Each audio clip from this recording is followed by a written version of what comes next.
안녕하십니까?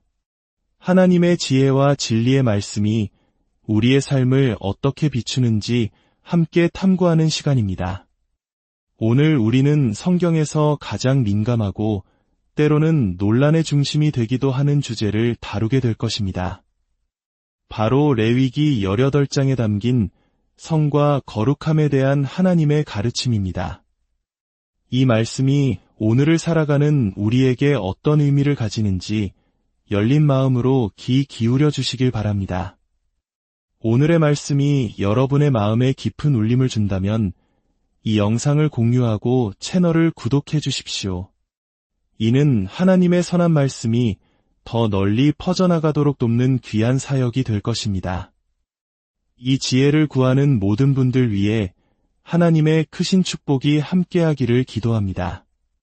자, 이제 시작하겠습니다. 성은 마치 자동차를 운전하는 것과 비슷하다고 할 수 있습니다. 이 비유에 여러분의 관심이 집중되셨으리라 생각합니다. 한번 설명해 보겠습니다. 자동차는 우리의 삶을 훨씬 더 편리하고 풍요롭게 만들어줍니다. 차가 있기에 우리는 먼 거리를 여행하고 다른 지역에 살 수 있으며 가족들을 더 쉽게 만날 수 있습니다. 어떤 차들은 정말 빠르게 달릴 수 있고 또 어떤 차들은 아주 멋진 디자인을 자랑합니다. 거의 모든 사람들이 언젠가는 자동차를 운전하게 됩니다. 하지만 자동차를 운전하기 위해서는 반드시 지켜야 할 규칙들이 있습니다. 운전을 하려면 특정 나이가 되어야 하고 운전 교육을 받아야 하며 시험에 합격하여 면허를 취득해야 합니다. 면허가 있다고 해서 마음대로 운전할 수 있는 것도 아닙니다. 정해진 속도 제한을 지켜야 하고 교통신호를 따라야 하며 자신의 차선을 유지해야 합니다. 가끔은 나를 제외한 모든 사람이 엉망으로 운전하는 것처럼 느껴질 때도 있지만 그럼에도 불구하고 우리 모두는 이 규칙들을 따라야 합니다. 이 규칙들은 우리가 운전의 즐거움을 누리지 못하게 하려는 것이 아닙니다. 오히려 이 규칙들이 존재하기에 우리 자신과 도로 위의 다른 모든 사람들이 안전하게 운전할 수 있는 것입니다. 만약 자동차를 다루는 법을 모르거나 도로의 규칙을 무시한다면 우리는 자신을 다치게 할 뿐만 아니라 다른 사람들까지 위험에 빠뜨리게 됩니다. 때로는 이 규칙들이 번거롭고 답답하게 느껴질 수 있습니다. 왜 이런 규칙이 있는지 이해되지 않을 때도 있습니다. 마치 도로 위에서 나의 자유를 억압하는 것처럼 느껴지기도 합니다. 하지만 이 규칙들이야말로 우리 모두가 서로 충돌하지 않고 책임감 있고 안전하게 그리고 행복하게 운전할 수 있도록 만들어주는 기반입니다. 이 규칙들은 당신과 다른 모든 사람들의 유익을 위해 존재합니다. 이제 이 비유가 오늘 우리가 다룰 주제와 어떻게 연결되는지 감이 오실 겁니다. 레위기는 창세기와 출애굽기에 이어 나오는 성경의 세 번째 책입니다. 레위기의 후반부, 특히 17장부터는 거룩함의 법전이라고 불리기도 합니다. 이 부분은 이스라엘 백성이 하나님의 거룩한 백성으로서 어떻게 살아가야 하는지에 대한 구체적인 지침을 담고 있습니다. 레위기 1장부터 16장까지가 어떻게 우리가 하나님의 임재 앞으로 나아갈 수 있는가에 초점을 맞추었다면, 즉 제사제도, 정결과 부정의 구분, 속죄일에 대한 규례 등을 다루었다면 17장부터는 그렇다면 이제 어떻게 살아야 하는가에 대한 해답을 제시합니다. 레위기 19장 2절은 이 모든 내용의 핵심 주제를 보여줍니다.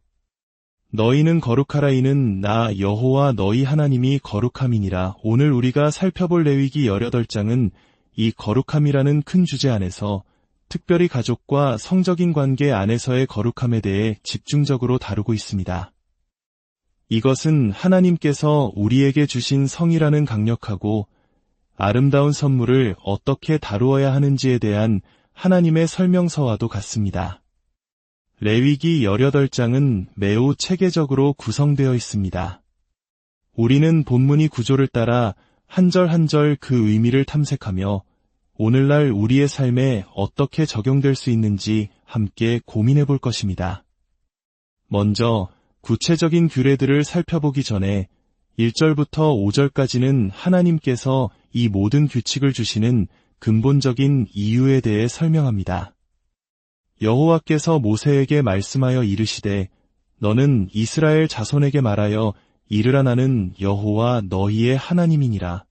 너희는 너희가 거주하던 애굽 땅의 풍속을 따르지 말며 내가 너희를 인도할 가나안 땅의 풍속과 규례도 행하지 말고 너희는 내 법도를 따르며 내 규례를 지켜 그대로 행하라. 나는 너희의 하나님 여호와이니라. 너희는 내 규례와 법도를 지키라. 사람이 이를 행하면 그로 말미암아 살리라. 나는 여호와이니라. 이 첫 단락에서 우리는 앞으로 이어질 모든 규례에 대한 세 가지 중요한 이유를 발견할 수 있습니다. 첫 번째 이유는 하나님께서 거룩하신 분이기 때문입니다. 레위기 18장에서만 나는 여호와 너희의 하나님이라는 말씀이 6번이나 반복됩니다. 이것은 내가 너희의 주인이자 창조주인 내가 너희의 하나님이다.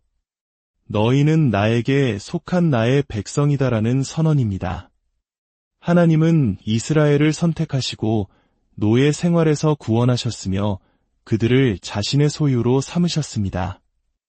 그렇기에 하나님의 백성은 하나님의 성품을 반영하는 거룩한 삶을 살아야 할 의무가 있는 것입니다.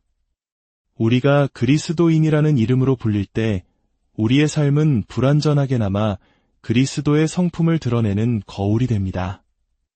우리의 삶의 목적은 세상이 말하는 것처럼 자기 만족이나 자아실현 혹은 성적인 자유에 있지 않습니다. 그리스도인으로서 우리 삶의 궁극적인 목적은 예수 그리스도를 증거하고 성령의 도우심으로 그분의 형상을 닮아감으로써 하나님께 영광을 돌리는 것입니다. 두 번째 이유는 우리는 세상과는 다른 나라에 속한 백성이기 때문입니다. 3절은 말합니다.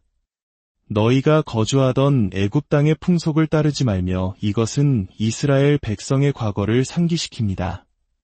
그들은 더 이상 애굽의 노예가 아니며 애굽의 우상 숭배와 타락한 문화를 따라서는 안 됩니다. 또한 하나님은 내가 너희를 인도할 가나안 땅의 풍속과 규례도 행하지 말라고 말씀하십니다. 가나안은 약속의 땅이었지만 그곳 역시 이교도적인 의식과 부도덕함으로 가득 차 있었습니다. 하나님께서는 이스라엘 백성이 그들이 떠나온 곳의 방식도 그들이 들어갈 곳의 방식도 아닌 오직 하나님의 방식으로 살기를 원하셨습니다. 이것은 오늘날 우리에게도 동일하게 적용됩니다. 그리스도인은 하늘에 시민권을 둔 자들입니다. 따라서 우리는 이 땅에 살지만 이 땅의 가치관이 아닌 하늘나라의 법도를 따라 살아야 합니다. 세상의 성적인 가치관이 성경의 가르침과 다르다고 해서 놀라거나 부끄러워할 필요가 없습니다. 오히려 그것이 당연한 것입니다. 우리는 처음부터 세상과 구별된 백성으로 부름받았기 때문입니다.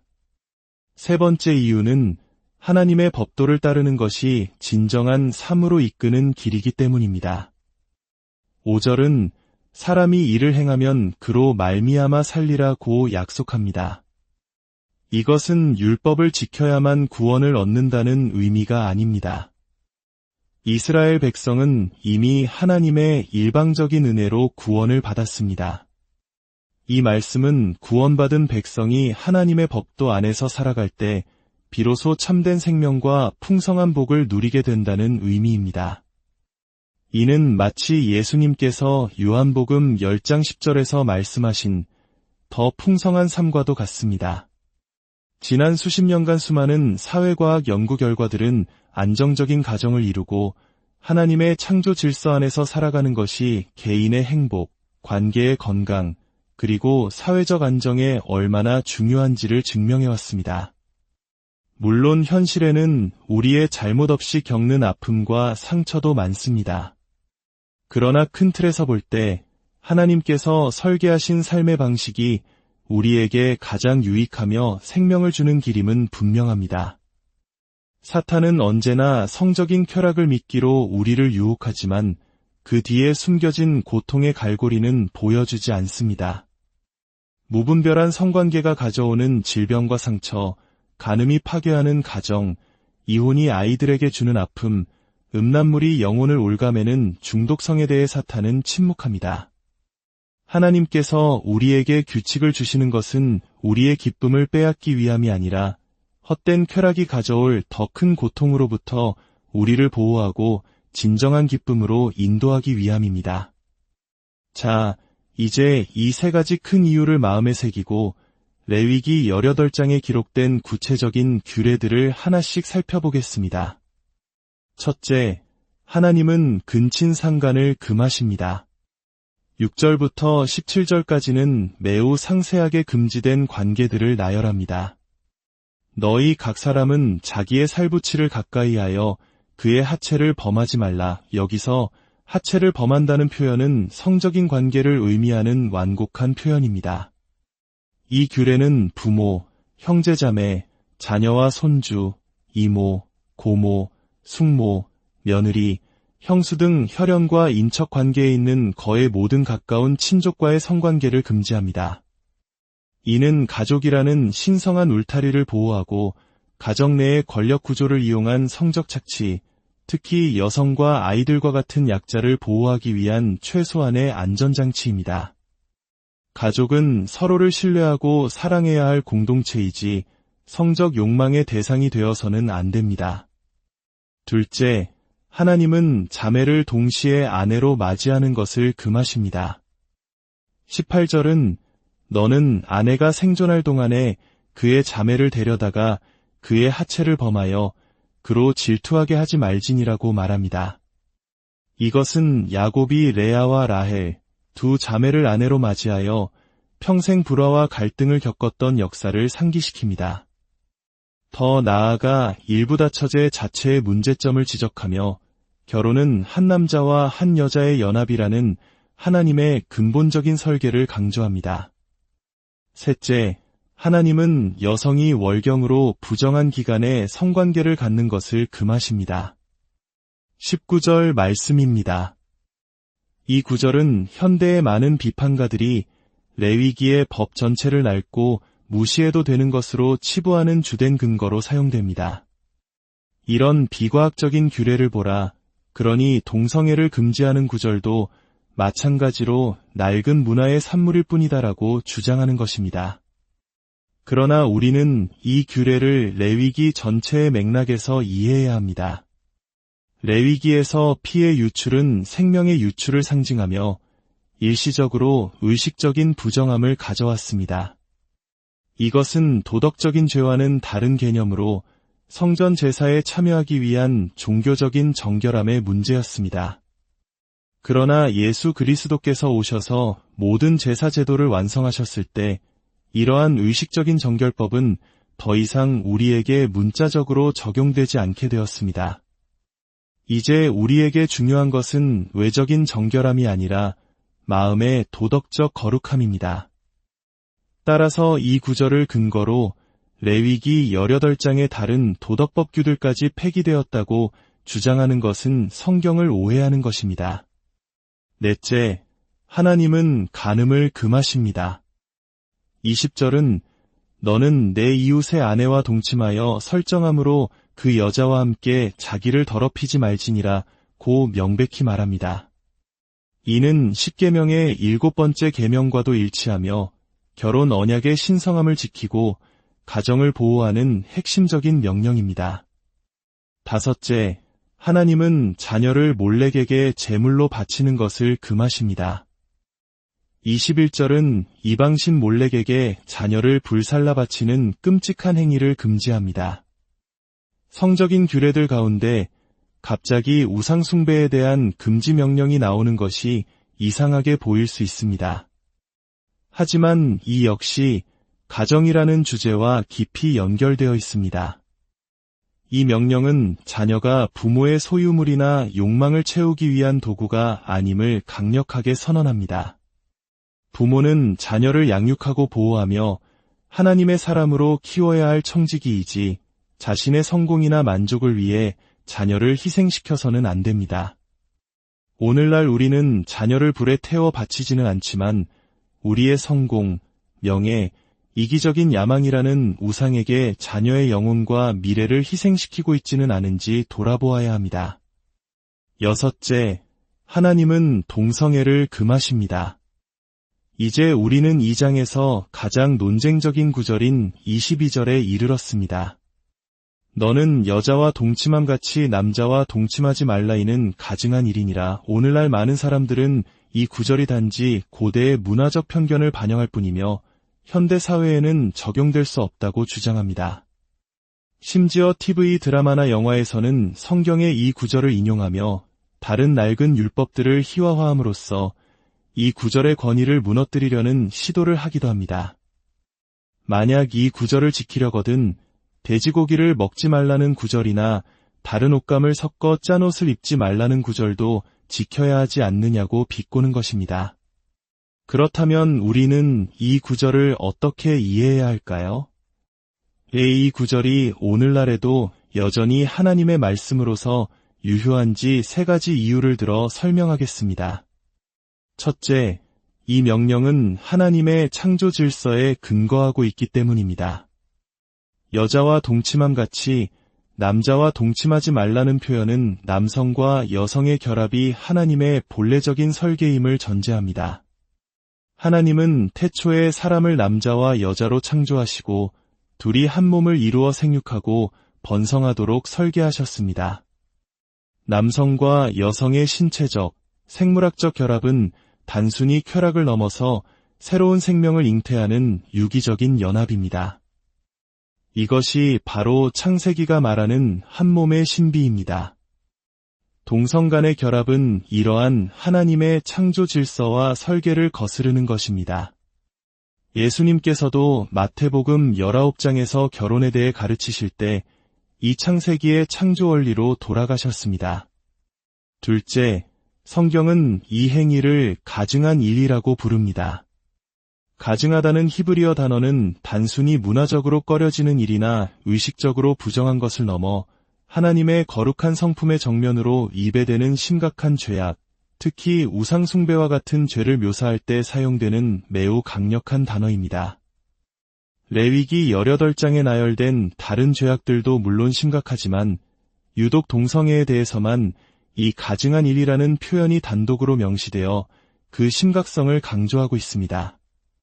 셋째, 신약 성경의 사도 바울은 이 레위기의 가르침을 명확하게 계승하고 확증합니다. 고린도전서 6장과 디모데전서 1장에서 바울은 동성애를 행하는 자들을 지칭하기 위해 아르세노코이타이라는 새로운 헬라어 단어를 만들어 사용합니다. 이 단어는 우연히 만들어진 것이 아닙니다. 바울은 레위기 18장 22절의 헬라어 번역본에 나오는 남자와 눕다 동침하다라는 두 단어를 결합하여 이 신조어를 만들었습니다. 이것은 바울이 자신의 가르침이 바로 이 레위기의 율법에 직접적으로 뿌리를 두고 있음을 의도적으로 보여준 것입니다. 즉, 동성애를 금지하는 것은 구약의 낡은 율법이 아니라 신약 시대의 교회에도 여전히 적용되는 하나님의 변치 않는 뜻임을 분명히 한 것입니다. 일곱째, 하나님은 수간, 즉 동물과의 성관계를 금하십니다. 23절은 이를 문란한 일이라 부르며 엄격히 금지합니다. 이것은 인간의 존엄성과 하나님의 창조 질서를 파괴하는 극단적인 타락의 형태입니다. 이제 마지막 단락인 24절부터 30절은 이 모든 죄악에 대한 엄중한 경고로 마무리됩니다. 하나님은 이스라엘 백성에게 그들이 들어가 살게 될 가나안 땅의 원주민들이 바로 이러한 가증한 일들 때문에 땅에서 쫓겨나게 되었다고 말씀하십니다. 성적인 타락과 우상 숭배는 단순히 개인의 죄로 끝나지 않고 그들이 사는 땅 자체를 더럽히고 오염시킨다는 것입니다. 그리고 하나님은 경고하십니다. 만약 이스라엘 백성 또한 그들과 똑같은 죄를 저지른다면 그 땅이 이전 거주민들을 토하여 냄과 같이 너희도 토하여 낼 것이라고 말입니다. 토하여 낸다는 이 이미지는 매우 충격적입니다. 상한 우유나 썩은 고기를 입에 넣었을 때 우리 몸이 본능적으로 그것을 뱉어내는 것처럼 거룩하신 하나님이 임재하시는 땅은 죄악으로 가득 찬 백성을 견딜 수 없다는 의미입니다. 그리고 이스라엘의 역사는 이 경고가 실제로 성취되었음을 보여줍니다. 그들은 수백 년에 걸쳐 하나님의 경고를 무시하고 이방의 풍속을 따르다가 결국 북이스라엘은 아수르에, 남유다는 바벨론에 의해 멸망당하고 약속의 땅에서 쫓겨나게 됩니다. 이 무서운 경고가 구약 시대의 이야기로만 들리십니까? 놀랍게도 신약 성경에서 예수님께서 직접 이와 똑같은 이미지를 사용하십니다.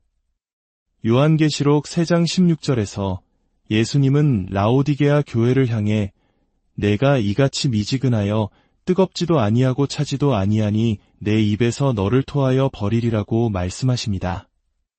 세상과 타협하여 거룩함을 잃어버린 교회에 대한 예수님의 엄중한 경고입니다. 여기서 이야기가 끝난다면 우리는 절망할 수밖에 없을 것입니다. 그러나 하나님의 이야기는 결코 심판으로 끝나지 않습니다. 예수님은 라오디게아 교회를 향해 토하여 버리겠다고 경고하신 직후 요한계시록 3장 20절에서 가장 놀라운 사랑의 초대를 하십니다.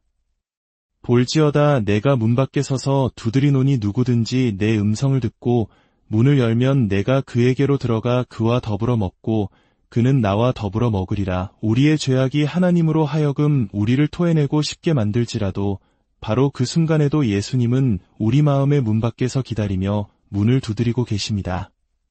과거에 어떤 성적인 죄에 얽매여 있든 현재 어떤 유혹과 씨름하고 있든 그것이 이야기의 끝이 아닙니다. 예수님의 음성을 듣고 회개하며 마음의 문을 열기만 한다면 그분은 우리 안으로 들어오셔서 모든 더러움을 씻어주시고 우리와 함께 놀라운 사랑의 식탁 교제를 나누실 것입니다. 이것이 레위기의 엄중한 율법을 넘어 우리에게 주어진 복음의 소망입니다. 하늘에 계신 아버지, 오늘 주신 말씀을 통해 우리의 삶을 돌아보게 하시니 감사합니다. 세상의 풍조를 따르지 않고 오직 주님의 거룩하심을 닮아가는 구별된 백성으로 살아가도록 우리에게 힘과 지혜를 주옵소서. 혹 죄의 어둠 속에 넘어져 있는 영혼이 있다면 문을 두드리시는 예수님의 음성을 듣고 일어나 빛으로 나아오게 하옵소서. 우리 주 예수 그리스도의 이름으로 기도합니다.